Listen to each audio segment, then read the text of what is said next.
It's not very often that I really jump out of my comfort zone with books. It is something I did last year, specifically in October, doing some different things I had a fun time with. But you know what? I was just feeling doing some random stuff, and I had a really interesting time doing it. So let's talk about it.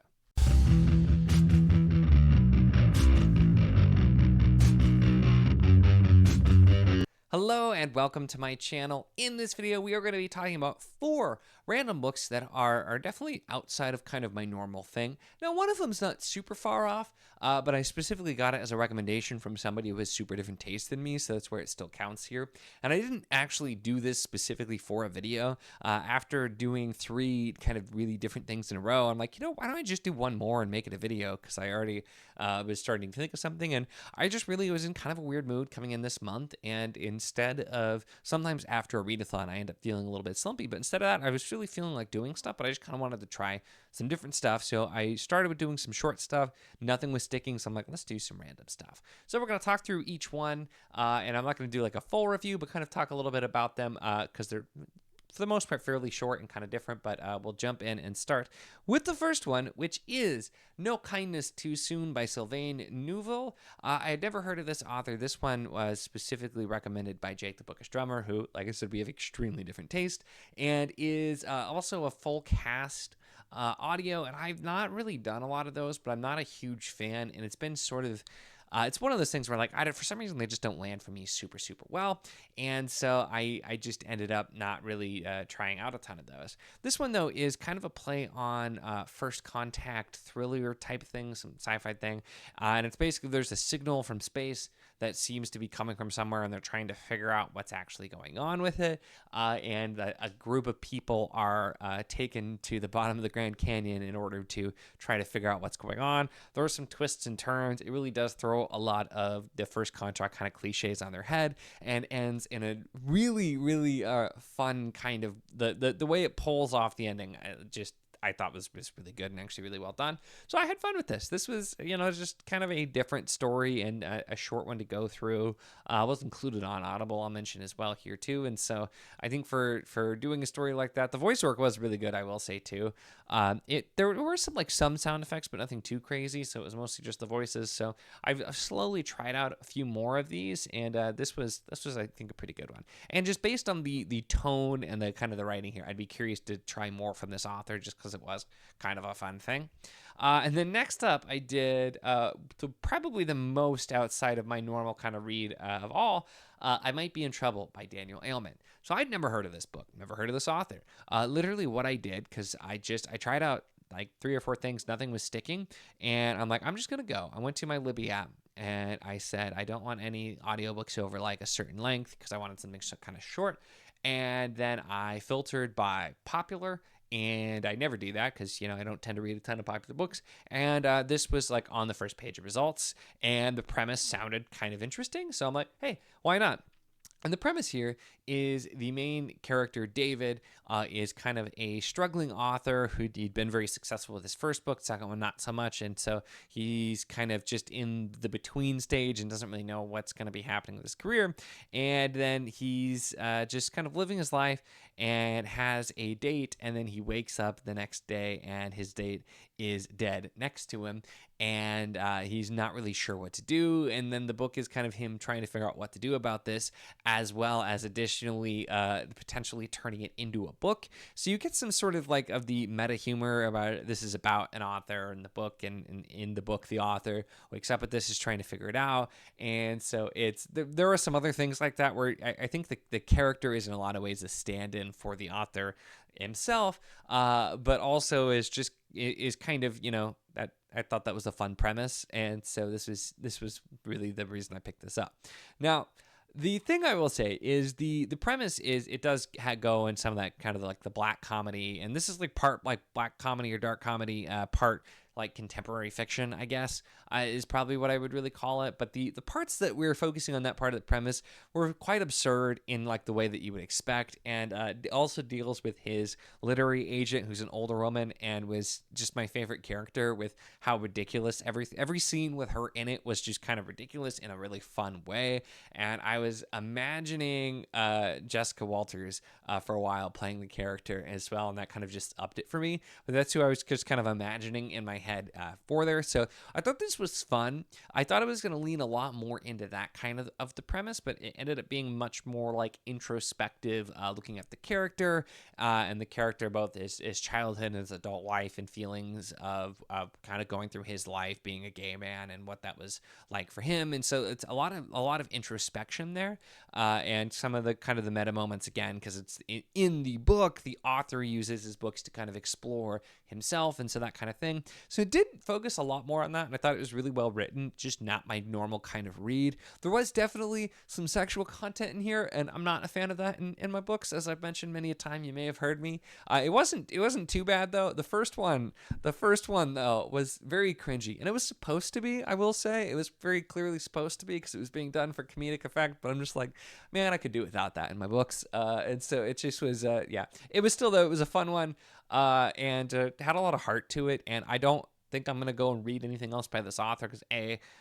this was really not my thing, even though I thought it was solid. But if it sounds interesting and you read more contemporary fiction, definitely recommend checking it out. But B, this is his first adult book. His other books are YA and not my thing, so I probably won't be checking out. But it was kind of nice to just really, really switch it up and do something totally different, and something that I just had no expectations of and was random. So I might try to continue just throwing some random stuff in here and there.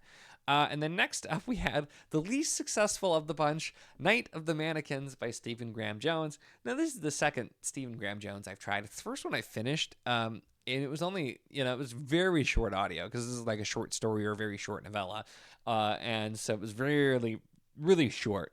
But I tried Only the Good Indians, and I just could never get into the writing style. This was much easier to consume, like writing style and narrative voice-wise.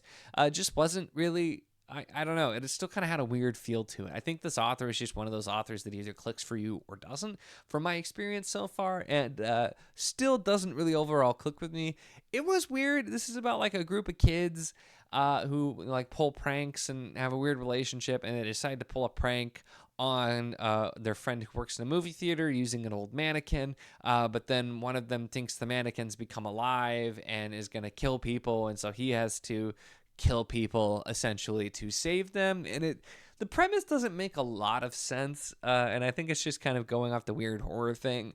You're not probably supposed to overthink it too much, but it was odd. It just kind of felt like, granted, I don't read a lot of like horror type of stuff, but it just kind of felt like it was, I don't even know, it just kind of a weird little episode of like, it's like, I don't know, like a weird episode of Criminal Minds or something, where like you just have this like psycho kid, and the writing again. I feel like I'm not quite in the audience for Stephen Graham Jones. I just feel like his writing never quite clicks with me, so I didn't really care for this one. But it was also something really different, and so it definitely still worked for trying this out. I don't even know who to recommend that one for, because it was very odd and it's kind of poorly rated. And I know he's a very popular author, so I gather maybe I'm not the only one who didn't like that one. Maybe it wasn't a good one to try. But I didn't like his one that's supposed to be really good either. So I don't know that it really mattered all that much for that. But that was that one that we did there. And then finally, the fourth one was The Leavenworth Case by Anna Catherine Green. And this, I actually just randomly found there happened to be a copy of this that was included on Audible, as I was just kind of, again, looking for something kind of shorter. And I'm like, hey, I had actually always meant to give this one a try, because I read A Deed of Dreadful Note by Patricia Meredith, which is a historical fiction mystery kind of book around this author as the main character, and kind of how she got into writing and how she wrote this book, and kind of what some of the basis is, fictionalized version of that I really enjoyed. And I'd always been curious to go out and actually try this. And so I'm like, hey, why don't we try this? I did do all of these on audio, if I didn't actually say that, which was part of the entire point. I was looking for shorter audio things, because I was in the middle of reading an arc physically. And so this happened to be included there. And I'm just like, well, hey, okay, let's give it a shot. And this one did surprise me a bit because I felt like I kind of knew the story. Because again, I've read something that's about it, but that book is, different, is fictionalizing things and it approaching it quite differently. So it doesn't tell you everything that's going to specifically be happening, although you kind of know, you have a really good idea of the plot and what's going to be happening and some of the big stuff if you've read that one. And narrative wise, like I feel like story wise, I liked A Deed of Dreadful Note more, which makes sense. It's much more modern. This is very old. This is well over 100 years old book. But saying that, this held up, I feel like, really surprisingly well. I thought the writing was really good. It has this sort of like, I don't know, posh maybe is the word, but this sort of like very formal type of writing to it that fits given the characters that are involved, because it's about the murder of a very wealthy man and his family, and then you also have a lawyer and this detective, and so it feels kind of formal, but otherwise, just like if you told me this was only 40 years old instead of 100 years old, I totally believe you. It doesn't feel like something quite modern, so to speak, but it's also just like, I don't know. I was expecting it to feel more dated because I've read books that are not nearly this old that felt much more dated than this one did. So I was really impressed with how well this just kind of held up.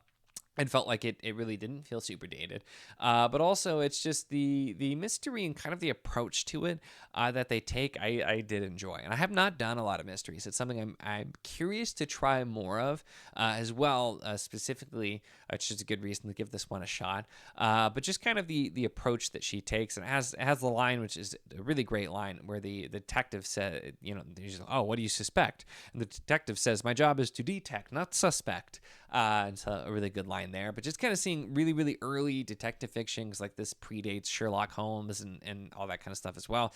And so seeing this, the way it's approached, the way they go for the clues and they look at things, and it was really fun to go through and see this actual like initial novel after reading A Deed of Dreadful Note. And so this seemed like a good time to finally do that as well. And so I would be curious to try more of these from this specific author, but I feel like maybe I need to try some different mysteries as well. So I don't know if this is going to be a series or not, but I might just throw in some more random stuff here as well, because like I was just recently tagged in a video by an Erudite Adventure about thrillers, and like, man, I don't ever read thrillers, and like maybe I should have thrown a thriller in for this here too, and I didn't.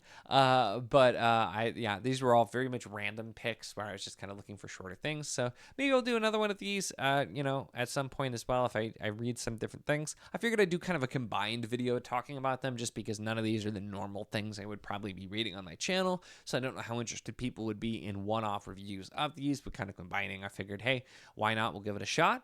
That is it for this one, though. So let me know your thoughts on any of these if you have read them, or if you have other recommendations in these sorts of sections, or just different stuff in general that is stuff I don't normally read. I'd definitely be curious and might note some down for potentially to jump into at another time if I'm feeling super random. But also let me know, do you ever just jump into something totally different? Because it's not something that I do very often, but I feel like it's kind of rewarding. And I know some people like to really switch up the genres. Some people really like to stick in. So let me know, do you ever just go totally random? How's it gone for you? Do you ever really like a favorite random find you found? Would be really curious. So let me know in the comments there.